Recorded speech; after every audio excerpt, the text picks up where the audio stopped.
I'm calling BS on the whole concept of believing that if you don't know your purpose in life, you're not doing it right.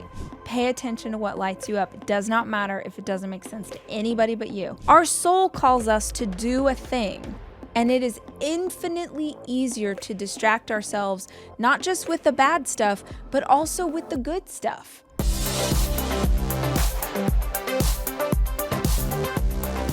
Hi guys, it's Rach.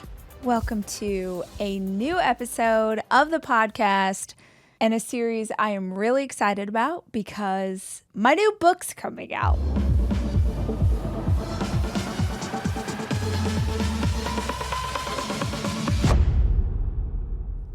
That's the headline. My new book is coming out in January.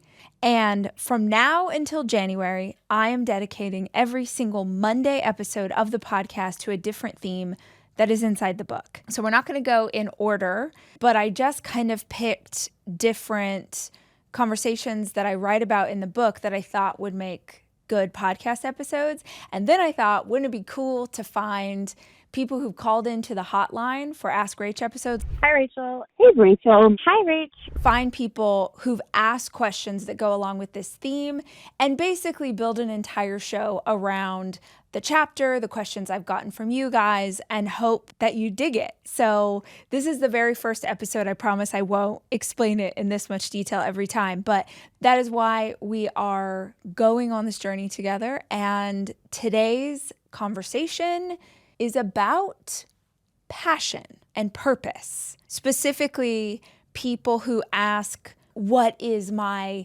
life's passion? How do I figure out my passion for life? Or what is my life's purpose? Like if you've ever wondered that, or if you've seen that in a book or heard it on a podcast, if you've heard someone talk about like figuring out your life's purpose, today's episode is for you because I'm calling BS on the whole idea, on the whole concept of believing that if you don't know your purpose in life, you're not doing it right. I completely disagree. I think it is possible to live each day with passion, even if you don't know what your, quote, life's passion is. I think it is possible to live every day with a purpose-filled life, even if you don't know what your ultimate capital P purpose is yet, or maybe if you don't know what it is ever. The pursuit of those things, I think, is where the good stuff is.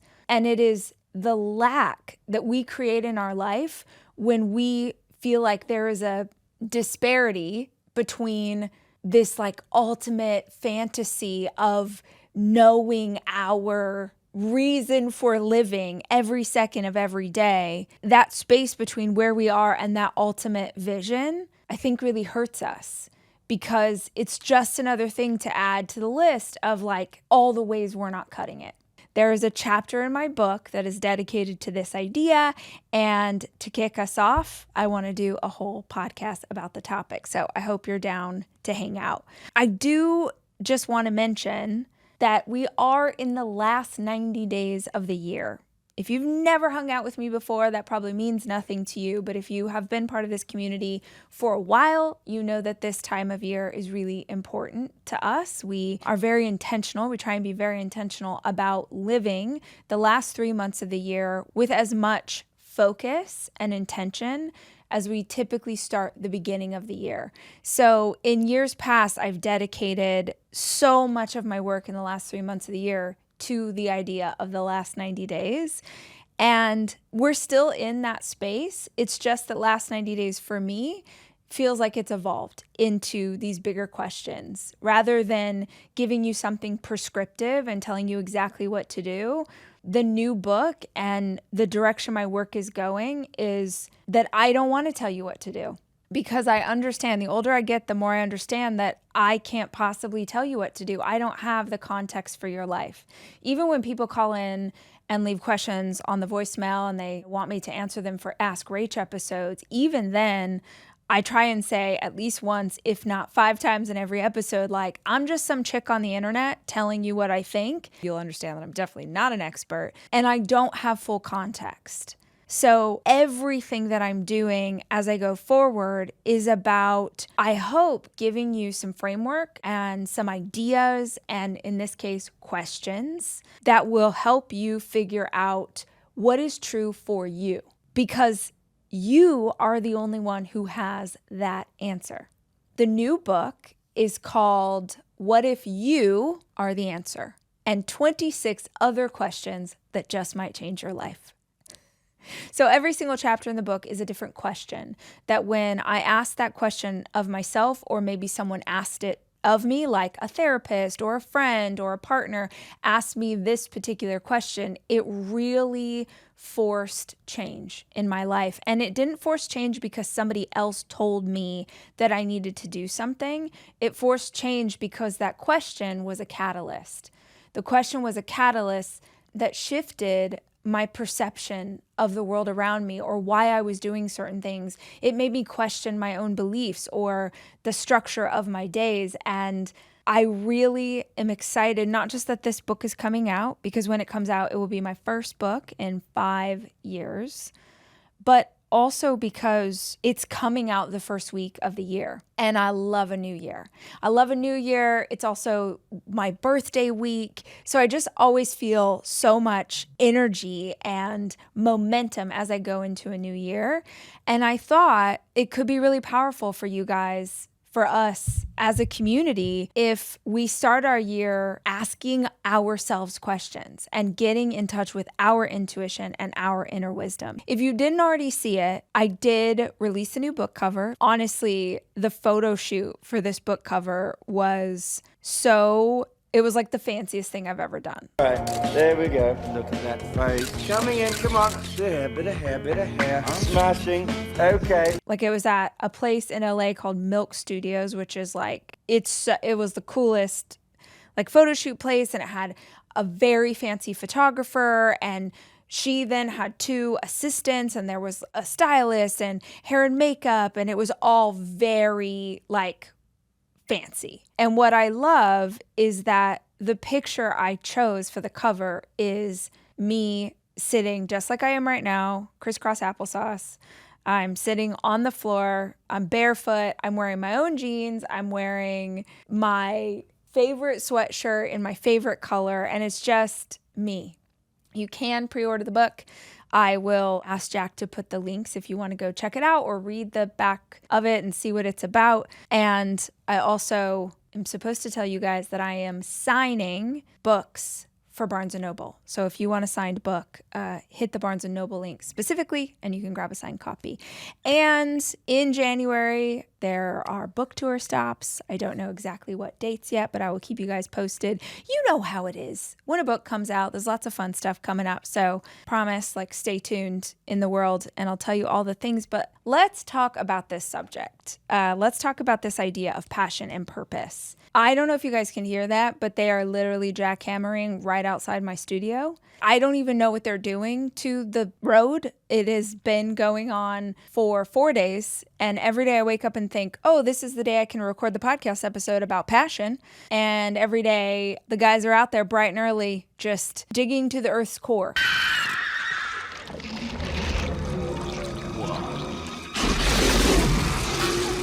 Like, I don't know what's happening, but I'm hoping that you can't hear it. And if you can, I apologize, but I thought it was better to just record the episode, even if the audio was a bit imperfect. Okay, let's talk about this idea of figuring out your passion in life and figuring out your purpose. Let's start by, if it's cool, I'd love to read you guys a little excerpt from this particular chapter of the book.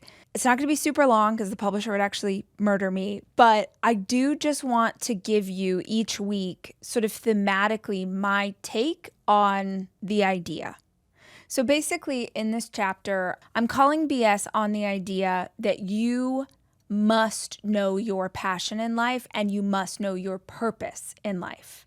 So just know that the start of the chapter is me trying to flip it on its head. And the way that I flip it on its head is the question for this chapter is not what is my life's purpose or what is my passion in life. The question for this chapter is, what is not my passion? What is definitely not my purpose? Those are the questions for this chapter, and I'll explain more in a bit, but let me read.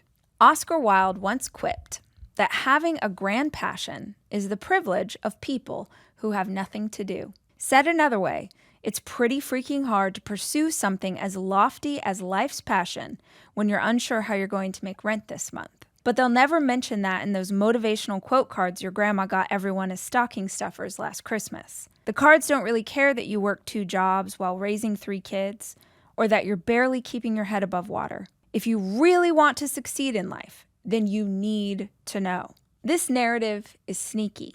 It feels like guidance. It seems helpful, but ultimately it causes way more harm than good.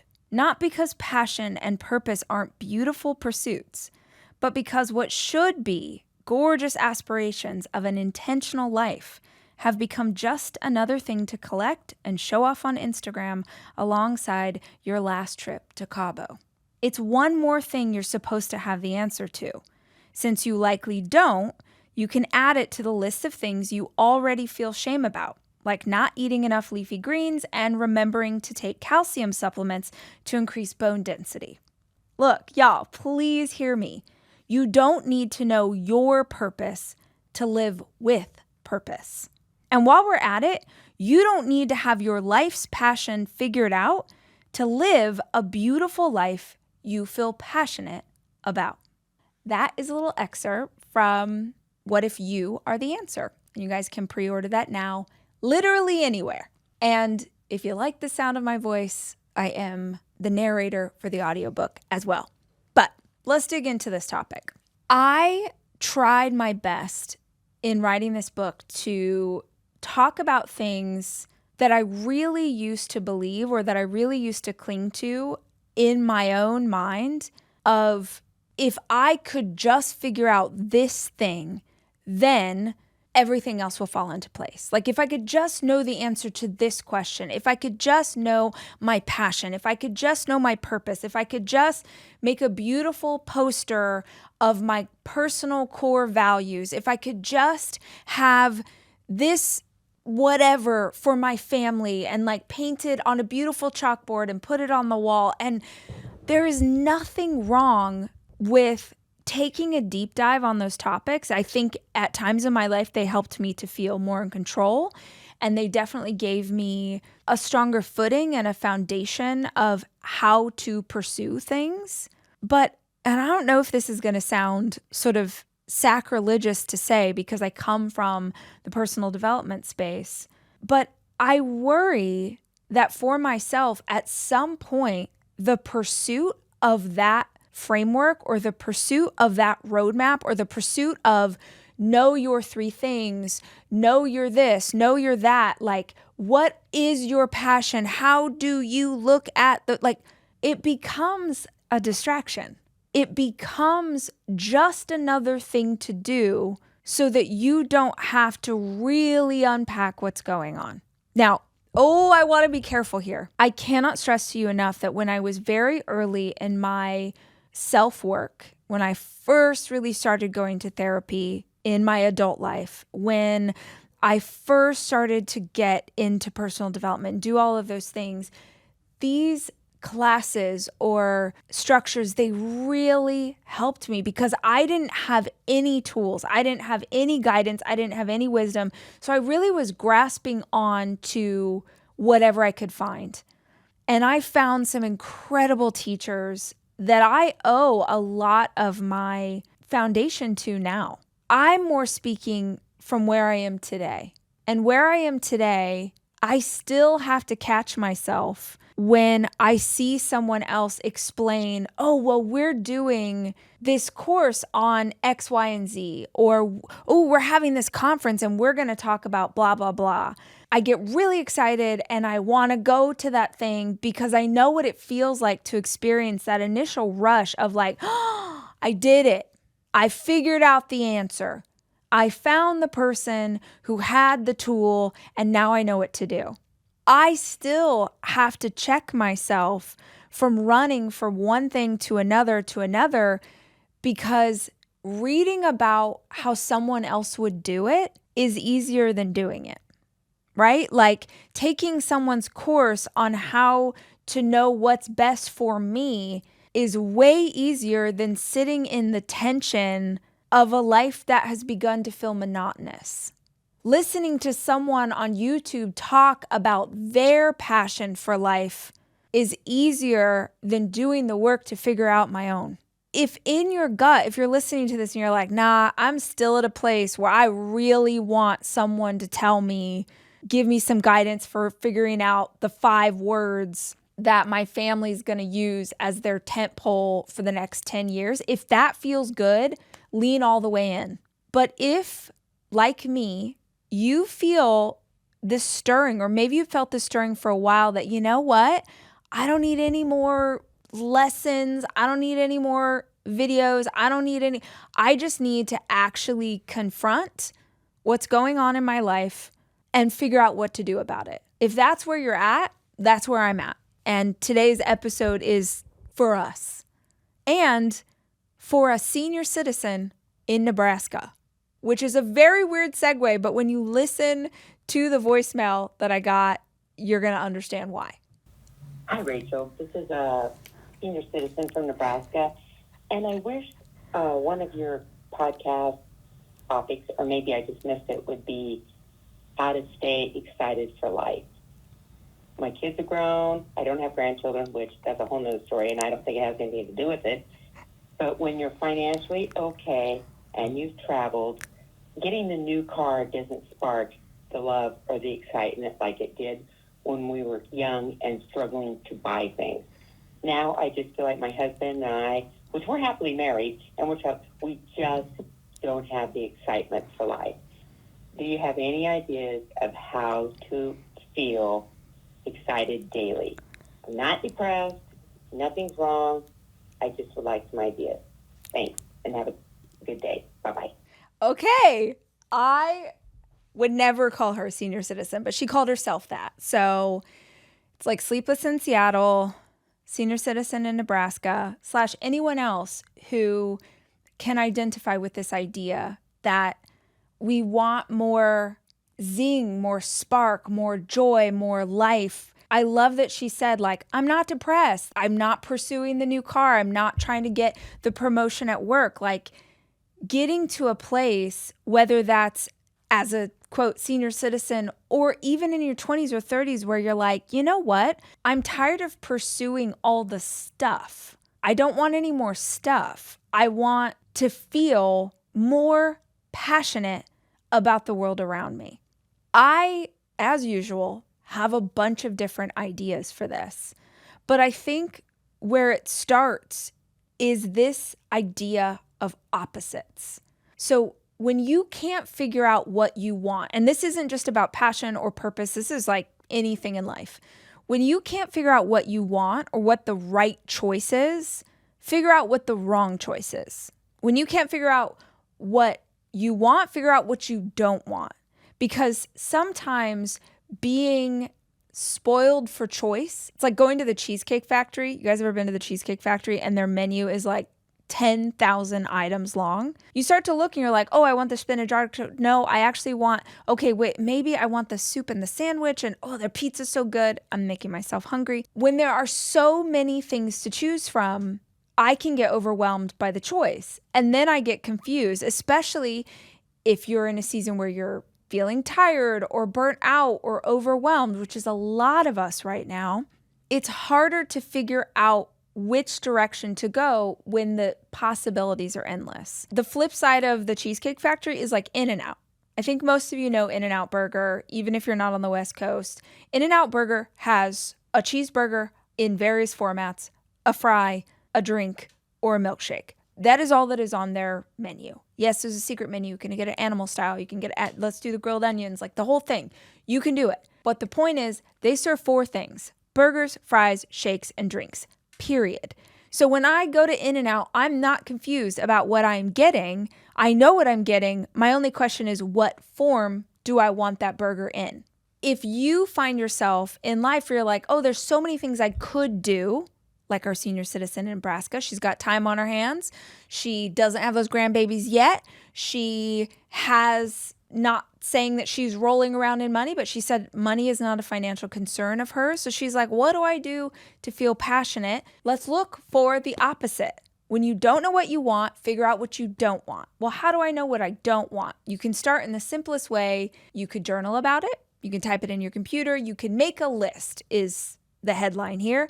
And you could put all of the things. Let's think of everything that you've done as a hobby or a pastime in the last decade and just write it down. Put it, maybe you draw a line down the center of your paper and you're like, over here on the left-hand side are all the things that I really enjoyed and maybe I would like to try again. And on the right-hand side, I volunteered for PTA, I ran a triathlon, I dewormed some kittens, I, learned to make chili with habanero, like peppers, and I burned the roof of my mouth and I never want to do that again. Everything on the right-hand side of the paper is the stuff that you don't want to do. So you can start with a list. What did I enjoy? What did I not enjoy? On the things that you enjoyed, try them again. I was just trading voice notes with one of my girlfriends, and we were trying to make an appointment to go hang out with another friend of ours. And my girlfriend was like, oh, yeah, let's do a lunch instead of a dinner because my tennis club meets on Wednesday evenings and I don't want to do dinner that night because she really loves going to play tennis. She's a nurse, so she's like has to be super hardcore with her schedule, and when she really wants to pursue something, she's got to put it in the calendar and not move away from it because her schedule is so intense. Like if you're working 12-hour shifts, you don't have a lot of space and freedom. She's like, oh, I definitely want to go play tennis. It makes me really happy. It fills up my cup. So even though I want to see you guys, I won't give up the thing I want for this other thing that sounds fun as well. So you go through the list and you're like, you know what? I used to love being on the tennis team, or I used to love when I volunteered with the library. I used to love when I got to go work with horses. I don't know, fill in the blank. You could start there. You could start with stuff that you used to like and see if the spark is still in it for you. Because perhaps you've let things go that really lit you up because you didn't have the time when the kids were at home, because you didn't have the money, because you just kind of got into the busyness of life. Maybe you already know the thing that's going to make you feel excited for life. I love that she said that. She didn't say like, I need to know my passion. She just said, I want to be excited. And again, I'll play off this idea of opposites. So let's say I've asked you to make this list and you make the list and you look at the 3 things that you liked to do back in the day and you're like, I've just honestly, nothing about those sounds interesting to me. I don't really care. I don't really want to do them anymore. All right, then let's play off of the opposite of what you're currently feeling. So you said to me that you wanted to feel excited for life, but then I would dig a little deeper and ask yourself, what is the core emotion that you are feeling? So, for instance, if you're feeling stale, if life is feeling just kind of stale, like kind of whatever, then the opposite of that to me is something challenging, something difficult. So I would say to you, what is something you could pursue that you are not sure if you can pull off? Maybe you learn to rock climb. Maybe you take up a hobby that feels really difficult. Maybe you try something where you are out over your skis and you actually don't know if you can do it. I know I've talked about it a lot lately, but in August, I got to direct my first short film. Action! And every single thing about that process was difficult. And I loved it. Because it has been so long since I got to do something creative that I truly did not know if I'd be able to pull off. And there is energy in that, in the unknown of like, oh crap, like what's going to happen if I try and do this thing? It feels really good. And I am so convinced, my fiance is so potentially, I'm not going to speak for him, but I'm going to guess that he is so tired of me talking about this thing because I am obsessed with it. I am obsessed with this idea of distraction, of all of the things that we have in our lives that distract us from what is really going on internally.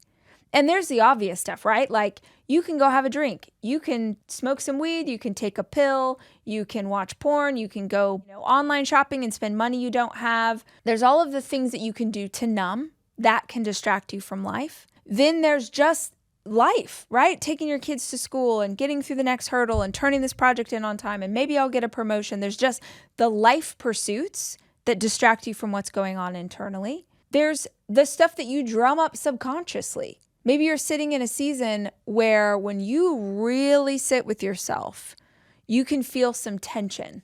You can feel some dis-ease. You can feel something's not right in my spirit, whether that's a relationship that you have with someone or your health, something's going on in your health. You can feel it in your spirit. You really feel a calling to do this over here, but you keep pushing it off. When you get quiet, do you feel tension? Is there some tension between where you are and where you know you should be? My instinct is that most of us would say yes. But what happens is when we feel that tension, we find something to do. Maybe it's something immediate. Oh, I'm going to go have a glass of wine. Or maybe it's something worthwhile. Oh, I'm going to go, reorganize my daughter's closet. Look at me being a good mom. Or I'm going to go record. For me, it's like, oh, I'll record another podcast episode. Like this is a real thing that I do. This is not difficult. I feel like you're sitting here and I'm just talking to you and we're hanging out and I'm like, oh, sorry about the noise in the alley, guys. And, we're chatting about the day. This doesn't feel difficult. But when I'm done with an episode, I feel very accomplished. And I'm like, woo, good for me. I did another podcast episode and I can put it out into the world and hopefully someone out there will get something out of it. That's great. Except that in my heart of hearts, in my core being, I am a writer. I'm a writer. And that's great because a new book comes out in January. So good for me. I'm writing things and I'm writing scripts and I'm working on all of these projects. But I'll tell you what, and those of you who are writers are going to totally know this feeling, or maybe your own creative pursuits have some version of this. Writing is lonely. Writing is a slog. Writing, very rarely do you actually see like the manifestation of your work, right? So like I can do this podcast episode, I can put it out into the world, I can put it on my social, I can see how many of you listen to it. So I'm like, look at this. I am doing a thing. But writing, there's no feedback loop. So like the book that's coming out in January, I have written for the last 4 years. 4 years I've been writing this book. So if every 4 years you get to put something out into the world and get some feedback on it, this is not a great feeling job for your girl who like wants to tap dance or wants to stand on stage and wants to talk to you guys and like actually, oh, cool, they laughed at that part. Oh, cool. Okay, that resonated. Okay, I didn't explain that very well. I can tell they didn't. Okay, I need to work on that a bit. All of that to say, I will do my job so that I don't have to do my work. Does that resonate with any of you? Like I'll do the thing and check the box and tell myself the story that, oh, I don't need to write today. Even though I know as a writer, if you want to become a better writer, you write every day, every single day. Every writer, every great writer will tell you this. Every single day, you have to be writing. It doesn't even matter if you know what you're writing about, but you have to be writing. That is the creative pursuit. And when I actually get to the other side of a writing session, I feel fantastic. But getting there is hard. And so I realize, as I've done all of this work in the last year on all of these writing projects, and I feel so good. Like my spirit feels like it's been lit back up. Like I just feel so good. Even though it's hard, it feels good. But now all I can think about is how much I have allowed myself to be distracted rather than feeling the tension of the fact that I'm not doing the work I know I need to be doing. And the work that we do, it doesn't like, it's going to look different for every single one of us, but the work that we do is the stuff that our soul calls us to do, that our spirit says, hey, you need to go back to therapy. Hey, this woman is a bad partner for you. Hey, you need to make amends with your sister. Hey, you know that you should take that job across the country even though it's scary. Our soul calls us to do a thing, and it is infinitely easier to distract ourselves, not just with the bad stuff, but also with the good stuff. With the like, oh, if I go bake cookies with my kids and do this, this, and this, and organize the kitchen cupboards and do all this, like, look at me, I'm being a good mom. Yes, that's great. I'm sure my 7-year-old deeply cares that the cup cabinet is organized. She doesn't. I'm doing that thing to avoid doing the work. And it's when we will sit in that tension and not let ourselves be distracted from it and start asking, what feels good? What lights me up? It's like my friend wanting to go to tennis club. She's going to the park with a group of people, all of which are at least 25 years older than she is, and she plays tennis once a week, and it makes her super happy. And then she's better able to do her job as a nurse because she's filled up her own cup. You know, you ask me, senior citizen in Nebraska, you ask me, what can I do to be excited about life? You build a life that when you open your eyes, you're excited for what the day holds. And I think we've been taught to believe that's like some big overarching thing. If I was this person or I led this life, then I would be excited about life. But I actually think it's about building out each individual day and filling it with things that you're pumped to be a part of. So like I said, if it feels stale, the opposite for me anyway is look for a challenge. If your life feels monotonous, I use this word a lot because I do feel this. I don't know if any of the rest of you who are like routine-oriented people like I am can start to feel just like, oh my God, every day is the same. And I love my routines because my routines are what makes it possible for me to successfully raise 4 children who are at 3 different schools while working full-time without losing my mind. The routine is key, but the routine starts to just feel like, oh my God, like my life is so, what is happening? So if you have that feeling, what's the opposite of monotony? Change. Spice it up. When I start to feel like, oh my gosh, every day is the same, I will do the simplest, kind of stupid things, but it really does make me feel better. I will change the morning routine because my morning routine is the one that I will just do the same thing. I'll sit in the same spot on the sofa. I'll drink my coffee. At the same time, we do this. At the same time, we do that. Okay, now it's time to change. I got to take my daughter to school. So I will just, in the simplest ways, I will go have my coffee in a different spot in the house. I will take a shower before dropping her off versus after dropping her off. It's not rocket science, but I swear to you that shifting the routine in small ways really makes me feel better. I'll change up what we're having for dinner, right? Like if we're cooking the same things over and over and over, which I do tend to do because it's easy. My grocery shopping's easy. The kids know what to expect. But at some point I'm just like, oh my, I can't do this. I'll change up that. Okay, hey, tonight we're all going to sit at the kitchen island. We can all sit at the kitchen island versus we're sitting at the dining table. Or maybe, hey, let's sit out in the backyard and we'll sit on the ground, literally sit on the ground and eat dinner. But it's just something different. It's like the In-N-Out burger. You know what you're ordering, but you're changing up the way that shows up. Because I'm not trying to throw my whole life upside down and kill the routines that have really saved our family and helped us to function. But I do just want to add a little spice. So in the same way that the question for this chapter is the opposite, what isn't your passion? Whatever you're feeling, if you want to change it, what would the opposite be for you? If life is feeling really hard right now, you're like, every single thing about my life feels hard. Okay, well then the opposite of that would be things that are easy, things that flow, things that feel good. And when life feels hard, I think the easiest thing that you can do is not add some stuff to your life.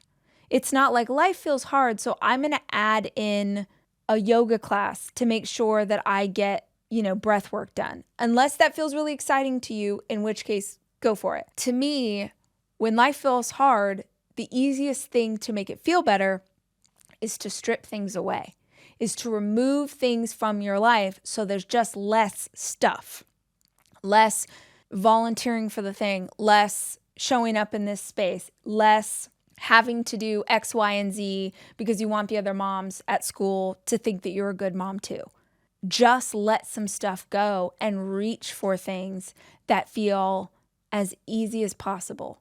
Just simple, calm. I took a bath last night. It's one of those things that we know we should be doing. It's so good for us. I don't take baths as much as I want to. And last night I was like, oh, wow, a bath sounds so nice right now. But my immediate thought was, I don't have an hour. I need to put Noah to bed. I don't have the time to do a whole thing and make it a whatever. And then there's bubbles. And it's I went on this story in my mind of all the reasons I couldn't do this thing that would feel really good. And then I was like, because this is how I talk to myself. Bro, you don't need an hour. Run a bath. Sit in it for 20 minutes. I literally told Alexa to set a timer in my bathroom for 20 minutes. I had Alexa also play Fleetwood Mac. I lit a candle. The candle stays in my bathroom. So it's if I have a moment, lit a candle, put the music on, set a timer, told the kids 20 minutes. I need 20 minutes. Then we're going to jump back into life. And nobody cared because they were watching Phineas and Ferb. They were fine. And I sat in the bath for 20 minutes. And my timer went off.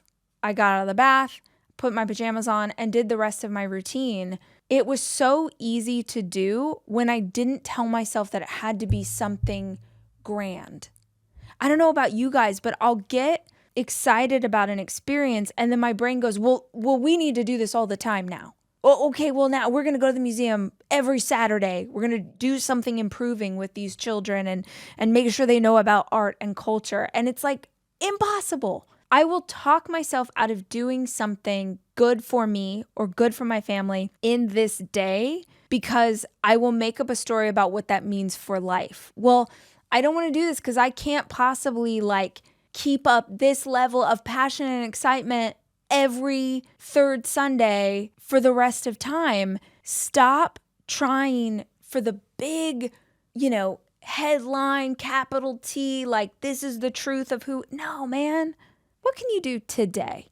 And this is what I would say to Nebraska. What can you add today? What would make you feel more passionate today? And let's shake up the notion of what is supposed to happen on a Tuesday or what a Saturday. Can I ask a favor of any of you listening to this who are empty nesters, who are retired, who basically any of you who do not have children at home, especially if you are retired and don't work. Will you just do something for me? Maybe you do it already, but I want you to do it for those of us who are still deeply inside of school drop-offs and lunches. And now Noah doesn't like that for lunch. Now she wants this for lunch and we're just in it. Okay, so will you do something for me? Will you not have any rules about what should happen on what day of the week? Meaning, if on a Wednesday you want to go to the nicest hotel in your town and have tea, will you do that for me? Will you do that for you? If you decide that, you know what, it is Monday, but I really want to go lay outside and get some sun, even though everybody else is working, even though everybody else is doing solid pursuits, will you do what you want to do on the days that you want to do it? Because I am convinced that the routine exists because of children and work. But if you don't have those things, will you just live your life however you want to? Who is going to stop you? Who is going to stop you from putting on a beautiful outfit and a fascinator and going to have high tea in the afternoon on a Thursday just because you want to? Who's going to stop you? I wonder sometimes if the lack of passion comes from us trying to fit what feels exciting into a world that will be acceptable to other people. Oh, this thing is pretty cool, but I can't do that. I'm literally using an example from my own life. I found out recently there's a hotel by me that does a beautiful high tea. And I love high tea. Love. It's like top 5 moments for me. I love a high tea. Probably because I'm marrying an Englishman and I've had a lot of tea and I've had a lot of beautiful teas with him and his family and his friends over the last handful of years. But I found out that there was tea by me. And I keep trying to find a time where it's appropriate to go have tea. And I told myself, well, maybe for Mother's Day, which is in May. And I was like, Rachel, go have tea. If it makes you happy, why does it have to be a whole, like, it's so simple. I'm projecting. I'm projecting my high tea onto your life, Nebraska. It doesn't have to be that. But my point is, if nobody is counting on you to live your life in a certain way, then you and your husband should start doing whatever feels exciting to you today. Remember what I said, look for the opposite.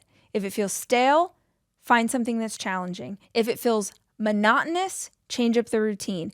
If it feels hard, look for something easy.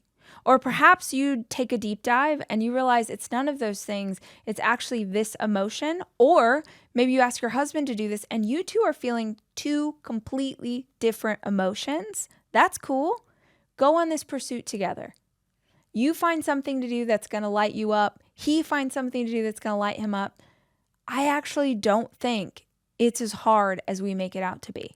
I just think that most of us have lived our lives with responsibility and taking care of other people and doing what needs to be done. And so we rarely ask ourselves, hey, what would feel good today? So start there. What isn't your passion? And when you figure out what isn't your passion, maybe you get some ideas for what might be. And then you try them. You try that thing, you try this thing, and you see if anything lights you up. And it doesn't have to be who you are now. It can just be something you do one time. It could be something you do once a month. It can be a way to fill up your calendar. But I will tell you what I know is true. And I shouldn't say any absolute truths for you guys, but I feel pretty strongly about this one. If you feel like your life lacks passion, if you feel like your life lacks purpose, the way to fix that is not by doing the same thing over and over and expecting different results. If you want something you've never had, you got to do something that you haven't done yet. So mix it up and try some things. You have the time, you have the resources. This is your era.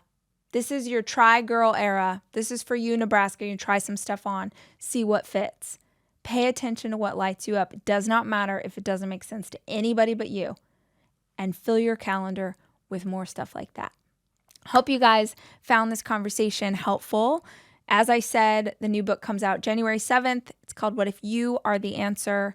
It's a deep dive for you to ask yourself, I hope, some really good and powerful questions. You can find the link to pre-order in the show notes. And thanks for hanging out. I'll be back soon with more conversation. And until then, as always, I love you and I'm rooting for you.